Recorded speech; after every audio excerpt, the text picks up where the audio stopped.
ಸೇರಿದಾಗ ನನಗೆ ಆಸೆ ಏನಂದ್ರೆ ನಮ್ಮ ಕೋಲಾರ ತಾಲೂಕಲ್ಲಿ ಅಭಿವೃದ್ಧಿ ಮಾಡಬೇಕು, ಹೆಚ್ಚಿಗೆ ಅಭಿವೃದ್ಧಿ ಮಾಡಬೇಕು. ಜನ ನನ್ನನ್ನು 20 ದಿವಸದಲ್ಲಿ ಗೆಲ್ಸಿದ್ದಾರೆ. ಏನಕ್ಕೆ ಗೆಲ್ಸಿದ್ದಾರೆ ಅಂದ್ರೆ ಇವನು ಯಾರಿಗೂ ಡಿಸ್ಟರ್ಬ್ ಮಾಡಲ್ಲಪ್ಪ, ಇದ್ರೆ ಏನಾದ್ರು ಕೆಲಸ ಆ ಕೆಲಸ ಮಾಡ್ತಾನೆ ಅಂತ ಗೆಲ್ಸಿದಾರಲ್ಲ, ಅದಕ್ಕೆ ನ್ಯಾಯ ಮಾಡಬೇಕಲ್ವ ನಾವು. ಇಲ್ಲೇ ಅಂಬೇಡ್ಕರ್ ಭವನ ಒಂದು ಕಟ್ಟಿದ್ದಾರೆ, ಆವಾಗಲೇ ಅದು ಎಲ್ಲ ಉದುರ್ತಾ ಇದೆ ಅಂತ. ಇವತ್ತು ಒಂದು ಒಳ್ಳೆ ಕಾರ್ಯಕ್ರಮ ಇದು. ಯಾಕಂದ್ರೆ ಈಗ ನಾವು ಮುರಾರ್ಜಿ ದೇಸಾಯಿ ರೆಸಿಡೆನ್ಷಿಯಲ್ ಸ್ಕೂಲನ್ನು ಮೈನಾರಿಟಿ ಡಿಪಾರ್ಟ್ಮೆಂಟಿಂದ ಇವತ್ತಿಲ್ಲಿ ನಿರ್ಮಾಣ ಮಾಡ್ತಾ ಇದ್ದೀವಿ. ಆ ಕಾರ್ಯಕ್ರಮದಲ್ಲಿ ಭಾಗವಹಿಸಿರ್ತಕ್ಕಂಥ MLC ಆದಂಥ ನಮ್ಮ ಅನಿಲಣ್ಣ ಅವರು, ಅದೇ ರೀತಿ ನಮ್ಮ ಕೋಲಾರ ಡೆವಲಪ್ಮೆಂಟ್ ಅಥಾರಿಟಿ ಚೇರ್ಮನ್ ಆದಂಥ ಹನೀಫಣ್ಣ ಅವರು, ನಮ್ಮ ಶಕ್ತಿಶಾಲಿ ಟ್ಯಾಕ್ಟರ್ ಆದಂಥ ಮುಸ್ತಫನ್ ಅವರು, ಹಾಗೆ ನಮ್ಮ ಕಯ್ಯಮ್ಮಣ್ಣ ಅವರು ಬಂದಿದ್ದಾರೆ. ಹಾಗೆ ನಮ್ಮ ಕಾಜಿಕರಹಳ್ಳಿ ಮುನ್ರಾಜಣ್ಣು, ಆಮೇಲೆ ನಮ್ಮ PLD ಬ್ಯಾಂಕ್ ಇಲ್ಲಿದೆ ನಮಗೆ ಶಿವಕುಮಾರ್ ಶಿವಣ್ಣ ಅವರಿದ್ದಾರೆ. ಆಮೇಲೆ ನಮ್ಮ ಬ್ಲ್ಯಾಕ್ ಕಾಂಗ್ರೆಸ್ ಅಧ್ಯಕ್ಷರಾದಂಥ ಅಫ್ಸರ್ ಬೈ ಇದ್ದಾರೆ. ಹಾಗೆ ನಮ್ಮ ಯೋಜನಾ ಪ್ರಾಧಿಕಾರ ವೇಮಗಲ್ ನರಸಾಪುರ ಯೋಜನಾ ಪ್ರಾಧಿಕಾರ ಅಧ್ಯಕ್ಷ ಅಂತ ಚೌಡ್ರೆಡ್ಡಿ ಅವರು, ನಮ್ಮ ಚಂಜಿಮಲೆ ರಮೇಶ್, ನನ್ನ ಆತ್ಮೀಯ ಅಣ್ಣ ಚಂಜಿಮಲೆ ರಮೇಶ್ ಅವರು ಬಂದಿದ್ದಾರೆ. ಮುನಿಯಂಕಣ್ಣ ಅವ್ರು ಬಿಡಿ, ನಮ್ಮೆಲ್ಲರಿಗೂ ಮಾರ್ಗದರ್ಶಿರು ಮುನಿಯಂಕಣ್ಣ ಅಷ್ಟೇ. ಮುನಿಯಂಕಣ್ಣ ಹೇಳಿದ್ದಕ್ಕೆ ಜೈ ಅಂತ ಅಷ್ಟೇ, ಅವ್ರು ಏನು ಹೇಳಿದ್ರು ನಾವು ಜೈ. ನಮ್ಮ ಬ್ಲ್ಯಾಕ್ ಅಧ್ಯಕ್ಷರು ಬಂದಿದ್ದಾರೆ, ಮುರಳಿ ಅವರು. ಮುಖ್ಯವಾಗಿ ಈ ಭಾಗದ ನಮ್ಮ ಸುರೇಶ್ ಅಣ್ಣ ಅವರಿದ್ದಾರೆ. ಯಾಕಂದರೆ 4 ಜಾಗ ನೋಡಿದ್ವಿ, 4 ಜಾಗನೂ ಸ್ವಲ್ಪ ಲಿಟಿಗೇಷನ್ಸ್ ಆಗಿ ಪ್ರಾಬ್ಲಮ್ ಆಗ್ತಾ ಇದ್ದಾಗ ಸುರೇಶ್ ಅಣ್ಣ ಅವ್ರು ಕರೆದು ನಮ್ಮೂರ ಹತ್ರ ಮಾಡಿ ನಾನು ಜಾಗ ಕೊಡ್ತೀನಿ ಅಂತ ಹೇಳಿದ್ರು. ಆವಾಗ ಅವ್ರು ಕೇಳಿದ್ದಕ್ಕೆ ಆ ಜಾಗ ಮಾಡಿಕೊಡಿ ಅಂತ ಹೇಳಿದ್ದಕ್ಕೆ ಅವ್ರು ಕರ್ಕೊಂಬಂದು ತೋರಿಸಿ, ಸರ್ವೆ ಮಾಡಿಸಿ, ತಹಸೀಲ್ದಾರ್ನ ಕಳಿಸಿ ಸರ್ವೆ ಮಾಡಿಸಿ, ಎಲ್ಲ ರೆಡಿ ಮಾಡಿಸಿ, ಡಾಕ್ಯುಮೆಂಟ್ ರೆಡಿ ಮಾಡಿ ಎಲ್ಲ ಕೊಟ್ಬಿಟ್ಟಿದ್ದೀವಿ ಎಲ್ಲ. ಇವತ್ತು ಟೋಟಲ್ ಆಗಿ ಈ ಪ್ರಾಜೆಕ್ಟ್ ಕಾಸ್ಟು 26 ಕೋಟಿ, ಟೋಟಲ್ ಆಗಿ 26 ಕೋಟಿ ಪ್ರಾಜೆಕ್ಟ್ ಕಾಸ್ಟು. ಏನಂದರೆ ಇವತ್ತು ಇಂಥ ಒಂದು ಶಾಲೆ ಈ ಭಾಗಕ್ಕೆ ಬರೋದು ನಾವೆಲ್ಲರೂ ಅದೃಷ್ಟವಂತರು. ಯಾಕಂದರೆ ಡೆವಲಪ್ಮೆಂಟ್ಗೆ ಒಂದು ಕಡೆ ಚೆನ್ನಾಗಿರುತ್ತೆ, ಆಮೇಲೆ ಮಕ್ಕಳಿಗೆ ಒಳ್ಳೆ ಎಜುಕೇಷನ್, ಅಂದರೆ ಹಾಸ್ಟೆಲ್ ಕಮ್ಮು ಎರಡೂ ಸೇರಿ ಇವತ್ತು ನಾವು ಈ ಬಿಲ್ಡಿಂಗ್ ನೋಡಿ ಈ ರೀತಿಯಲ್ಲಿ ಬರುತ್ತೆ. ಬಿಲ್ಡಿಂಗ್ ಫ್ರಂಟ್ ಬ್ಲಾಕ್ ಇದು, ಫ್ರಂಟ್ ಒಂದು ಯಾವುದಿದು ಅಕಾಡೆಮಿಕ್ ಬ್ಲಾಕ್, ಇದು ಈ ಅಕಾಡೆಮಿಕ್ ಬ್ಲಾಕ್ ಇದು ಬರುತ್ತೆ. ಅದರದ್ದು ಪ್ಲ್ಯಾನು ಏನು ಬರುತ್ತೆ ಅನ್ನೋದು ಅದರದ್ದು ಪ್ಲ್ಯಾನು. ಆಮೇಲೆ ಲೇಡೀಸ್ಗೆ ಸಪ್ರೇಟ್ ಹಾಸ್ಟೆಲು, ಜೆಂಟ್ಸ್ಗೆ ಸಪ್ರೇಟ್ ಹಾಸ್ಟೆಲು, ಲೇಡೀಸ್ಗೆ ಡೈನಿಂಗ್ ಹಾಲ್ ಸಪ್ರೇಟು, ಜೆಂಟ್ಸ್ಗೆ dining hall separate, hostel separate, dining hall separate, kitchen ಒಂದೇ ಇರುತ್ತೆ, ಡೈನಿಂಗ್ ಹಾಲ್ ಸಪ್ರೇಟ್ ಮಾಡ್ತೀವಿ. ಆಮೇಲೆ ಇಲ್ಲೇ ಓದ್ಕೊಂಡು, ಇಲ್ಲೇ ಇರ್ಕೊಂಡು, ಇಲ್ಲೇ ತಿನ್ಕೊಂಡು ಅವ್ರು ಇಲ್ಲೇ, ಆಮೇಲೆ ಗ್ರೌಂಡು ಆಟ ಆಡೋದಕ್ಕೆ ಅವರಿಗೆ ಎಲ್ಲ ರೀತಿಯ ಸವಲತ್ತುಗಳನ್ನು ಟೋಟಲ್ ಆಗಿ 26 ಕೋಟಿನಲ್ಲಿ ಮಾಡುವಂಥ ಒಂದು ಕೆಲಸ ಇದು. ಯಾಕಂದರೆ ಇವತ್ತು ನಾವು ಇದು 5ನೇ ಪೂಜೆ, ಇದು ಐದನೇದು ಪೂಜೆ ಇವತ್ತು. ಅಲ್ಲೊಂದು ಜಾಗದಲ್ಲಿ ಅಂಬೇಡ್ಕರ್ ಭವನ 30 ಲಕ್ಷದಲ್ಲಿ ನಿರ್ಮಾಣ ಮಾಡ್ತಾ ಇದ್ದೀವಿ. ಆಮೇಲೆ ಸಿಮೆಂಟ್ ರೋಡು ಒಂದು 30 ಲಕ್ಷ ರೂಪಾಯಿ ಆ ಸಿಮೆಂಟ್ ರೋಡನ್ನು ಮಾಡ್ತಾ ಇದ್ದೀವಿ. ಆಗಲೇ 1 ಕೋಟಿ ರೂಪಾಯಿ ಸಿಮೆಂಟ್ ರೋಡು ನಮ್ಮ ಸುಂಚೇನಹಳ್ಳಿನಲ್ಲಿ 1 ಕೋಟಿ ರೂಪಾಯಿ ಸಿಮೆಂಟ್ ರೋಡನ್ನು ಮಾಡ್ತಾ ಇದ್ದೀವಿ. ಆಮೇಲೆ ಕೂಡ ಲೇಔಟಲ್ಲಿ ಲೇಬರ್ ಡಿಪಾರ್ಟ್ಮೆಂಟಿಂದ ಆಫೀಸು, ಲೇಬರ್ ಆಫೀಸ್ಗೆ 3 ಕೋಟಿ 16 ಲಕ್ಷ ರೂಪಾಯಿ ಹೊರತಲ್ಲಿ ಮಾಡ್ತಾ ಇದ್ದೀವಿ.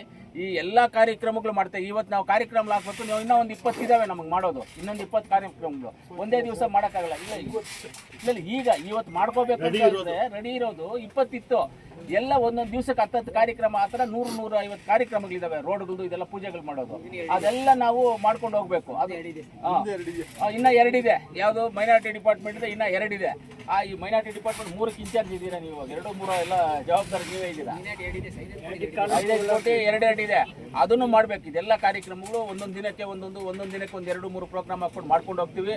ದಯವಿಟ್ಟು ಗ್ರಾಮಸ್ಥರೆಲ್ಲರಲ್ಲೂ ಮನವಿ ಮಾಡ್ತೀನಿ ನಾನು, ಈ ಗ್ರಾಮಸ್ಥರಲ್ಲಿ, ಈ ಗ್ರಾಮ ಪಂಚಾಯತಿನಲ್ಲಿ ಎಲ್ಲರಿಗೂ ಮನವಿ ಮಾಡ್ತೀನಿ.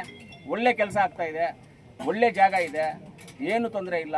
ನೀವೆಲ್ಲರೂ ಸಹಕರಿಸಿ, ನೀವೆಲ್ಲರೂ ಜೊತೆಯಲ್ಲಿದ್ದು ಒಳ್ಳೆ ಕ್ವಾಂಟಿಟಿಯಾಗಿ ಕೆಲಸ ಮಾಡಿಸ್ಕೋಬೇಕು ಅಂತ ನಿಮ್ಮೆಲ್ಲರಲ್ಲಿ ನಾನು ಮನವಿ ಮಾಡ್ತೀನಿ.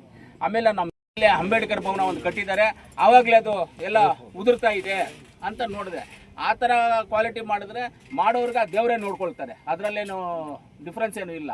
ಅದಾದಮೇಲೆ ಮಾಡೋರು ಹೆಂಗೋ ಮಾಡ್ತಾರೆ, ಅವರು ನೋಡ್ಕೊಳ್ಳೋರು ಇದೀವಲ್ಲ, ನಾವು ಇಂಜಿನಿಯರ್ಸ್ ಇದೀವಲ್ಲ, ಅವರು ಇಂಪಾರ್ಟೆಂಟಾಗಿ ನೋಡ್ಕೋಬೇಕಾಗ್ತಾಯಿದೆ. ಇದನ್ನು ಖಂಡಿತವಾಗ್ಲೂ ಇದೆಲ್ಲ ನಾವು ಇಷ್ಟೊಂದು ಕೆಲಸಗಳು ಮಾಡಬೇಕಂದ್ರೆ ನಾವೆಲ್ಲರೂ ಕಷ್ಟಪಟ್ಟಿದ್ದೀವಿ. ಇದರಲ್ಲಿ ನಾನು, ನಮ್ಮ ಅನಿಲಣ್ಣ ಅವರು, ಅದೇ ನಮ್ಮ ಜಿಲ್ಲಾ ಉಸ್ತುವಾರಿ ಮಂತ್ರಿ ಸುರೇಶ್ ಅಣ್ಣ ಅವರು, ನಮ್ಮ ನಜೀರ್ ಅಹಮದ್ ಅವರು, ಇದಕ್ಕೆ ಕೃಷ್ಣ ಬೈರೇಗೌಡ ಹತ್ರನೂ ಹೋಗಿ ನಾವು ಮಾತಾಡಿ ಹೇಳಿದಾಗ ಅವರೂ ಫೋನ್ ಮಾಡಿ ಅರ್ಜೆಂಟಾಗಿ ಆಗಬೇಕು ಕೆಲಸ ಇದು ಅಂತ ಹೇಳಿದರು. ಯಾವುದೇ ಆಗಲಿ 4 ಕೈ ತಟ್ಟದಾಗ್ರಿ ಶಬ್ದ ಜಾಸ್ತಿ. ಅದಕ್ಕೆ 4 ಜನ ಸೇರಿದಾಗ ನನಗೆ ಆಸೆ ಏನಂದರೆ ನಮ್ಮ ಕೋಲಾರ ತಾಲೂಕಲ್ಲಿ ಅಭಿವೃದ್ಧಿ ಮಾಡಬೇಕು, ಹೆಚ್ಚಿಗೆ ಅಭಿವೃದ್ಧಿ ಮಾಡಬೇಕು. ಜನ ನನ್ನನ್ನು 20 ದಿವಸದಲ್ಲಿ ಗೆಲ್ಸಿದ್ದಾರೆ. ಏನಕ್ಕೆ ಗೆಲ್ಸಿದ್ದಾರೆ ಅಂದರೆ ಇವನು ಯಾರಿಗೂ ಡಿಸ್ಟರ್ಬ್ ಮಾಡಲ್ಲಪ್ಪ, ಇದ್ರೆ ಏನಾದರೂ ಕೆಲಸ ಆ ಕೆಲಸ ಮಾಡ್ತಾನೆ ಅಂತ ಗೆಲ್ಸಿದಾರಲ್ಲ, ಅದಕ್ಕೆ ನ್ಯಾಯ ಮಾಡಬೇಕಲ್ವ ನಾವು. ಅದಕ್ಕೆ ನ್ಯಾಯ ಮಾಡಬೇಕು ಅಂತ ಈ ಕೆಲಸಗಳೆಲ್ಲ ಮಾಡ್ತಾ ಇದ್ದೀವಿ. ದಯವಿಟ್ಟು ನಿಮ್ಮೆಲ್ಲರಲ್ಲಿ ನಾನು ರಿಕ್ವೆಸ್ಟ್ ಇನ್ನೊಂದ್ಸಲಿ ಮಾಡ್ತೀನಿ, ಒಳ್ಳೆ ಮರ ಗಿಡವನ್ನು ಬೆಳೆಸಿ ಇದ್ರ ಒಳಗಡೆ ಕಾಂಪೌಂಡ್ ಒಳಗಡೆ ಕನ್ಸ್ಟ್ರಕ್ಷನ್ ಆಗುವಾಗ ಬಿಲ್ಡಿಂಗ್ಸ್ ಎಲ್ಲಿ ಬರುತ್ತೆ ಯಾವ್ಯಾವ್ದೆಲ್ಲ ಬರುತ್ತೆ ಅಂತ ನೋಡಿಕೊಂಡು ಮಿಕ್ಕಿ ಜಾಗದಲ್ಲಿ ಮರ ಗಿಡವನ್ನು ಹಾಕಿ ಊರವರೇ ಗಿಡ ಮರ ಹಾಕಿ ಒಂದೊಂದು ಗಿಡವನ್ನು ಒಬ್ಬರು ತೊಗೊಂಡು ಅದಕ್ಕೆ ನೀರು ಹಾಕಿ ಅದನ್ನು ಸಾಕಿ ಅದನ್ನು ಬೆಳೆಸಿ ಅದೇ ಗಾಳಿ ಆ ಮಕ್ಕಳಿಗೂ ಕೊಡುತ್ತೆ, ನಮಗೂ ಕೊಡುತ್ತೆ ಗಾಳಿ. ಅದೇ ಮರ ಮಕ್ಕಳಿಗೂ ಕೊಡುತ್ತೆ ಅಂತ ಇವತ್ತು ಇದು ನಾನು ಸುರೇಶಣ್ಣ ಕೊಡ್ತೀನಿ ಪ್ಲ್ಯಾನು. ಸುರೇಶಣ್ಣ ಇಂದ ಇದೆಲ್ಲ ನಿನ್ನ ಹತ್ರ ಇಟ್ಕೋ, ಯಾರಾದರೂ ಕೇಳಿದಾಗ ನೀನು ತೋರಿಸ್ಬೇಕು ಊರಲ್ಲಿ ಇದು ಏನು ಪ್ಲಾನು ಏನು ಎಲ್ಲ ಡೀಟೇಲ್ ಇದರಲ್ಲಿ ಇದೆ. ನನಗೆ ಕೊಟ್ಟಿರೋದು ನಿಮ್ಗೆ ಎಸ್ಟಿಮೇಟು ಪ್ಲಾನು ಎಲ್ಲ ಇದೆ, ನನಗೆ ಕೊಟ್ಟಿರೋದು ನಿಮ್ಗೆ ಕೊಡ್ತಾ ಇದ್ದೀನಿ. ಯಾರಾದರೂ ಕೇಳಿದಾಗ ಇದೇನಪ್ಪ ಬಿಲ್ಡಿಂಗು ಜಾಗ ನೋಡ್ರಪ್ಪ ಅಂತ ಹೇಳಿ ಮಾಡಿ. ಎಷ್ಟೋ ವರ್ಷಗಳಿಂದ ಎಷ್ಟೋ ಜನ MLAಗಳಾದರೂ ಹೋದ್ರು, ಆದರೆ ವಿದ್ಯಾಭ್ಯಾಸಕ್ಕೋಸ್ಕರ ಉದ್ಯೋಗಕ್ಕೋಸ್ಕರ ವಿದ್ಯಾಭ್ಯಾಸ ಎಜುಕೇಷನ್ ವಿದ್ಯಾಭ್ಯಾಸ ಉದ್ಯೋಗ ಹಾಸ್ಪಿಟ್ಲು ಈ ಮೂರು ತುಂಬ ಇಂಪಾರ್ಟೆಂಟ್. ಇವತ್ತು ನಾವು ಮಾಡ್ತಾ ಇರೋದೇ ಇದು ವಿದ್ಯಾಭ್ಯಾಸಕ್ಕೋಸ್ಕರ ಮಾಡ್ತಾ ಇದ್ದೀವಿ. ಎಂಪ್ಲಾಯ್ಮೆಂಟ್ ಅಂತ ಇವತ್ತು ಲೇಡೀಸ್ಗೆ 6,000 ಹೆಣ್ಮಕ್ಳಿಗೆ ಸರ್ಕಾರದಿಂದ ಹಾಸ್ಟೆಲ್ ಕಟ್ಕೊಡ್ತಾ ಇದ್ದೀವಿ ಫ್ರೀಯಾಗಿ. 6,175 ಕೋಟಿ ವೆಚ್ಚದಲ್ಲಿ ಕಟ್ತಾ ಇದ್ದೀವಿ.